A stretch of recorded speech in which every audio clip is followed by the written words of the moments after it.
Vers 1h35 cette nuit, un accident est survenu sur le site de l'usine Domtar de Windsor, lorsqu'un échafaud s'est effondré dans un équipement.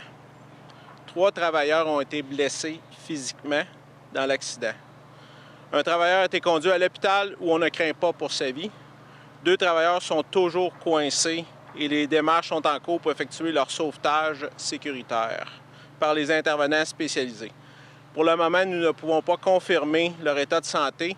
Du soutien psychologique est offert aux travailleurs, aux collègues et aux familles. Les policiers de la Sûreté du Québec, les membres de la brigade d'urgence de l'usine, les services ambulanciers sont sur place pour réaliser l'intervention et l'enquête. La CNESST a été informée. L'enquête est en cours pour déterminer la cause de l'effondrement. Domtar collabore entièrement à l'enquête avec les intervenants. Toutes les mesures ont été prises pour sécuriser les lieux.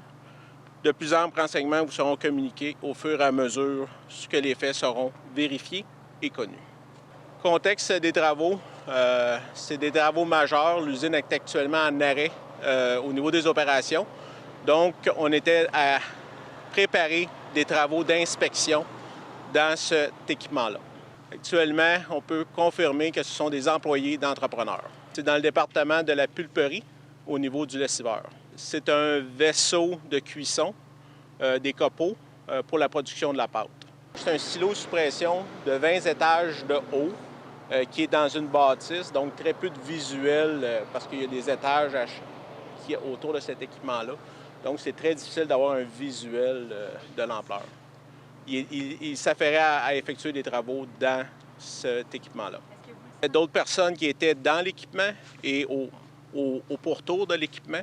Donc, des personnes ont pu sortir avec de l'assistance, donc ont été traitées par la suite pour des troubles psychologiques.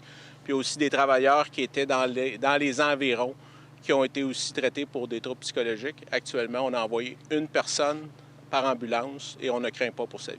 On ne connaît pas l'état de la santé des 2 travailleurs.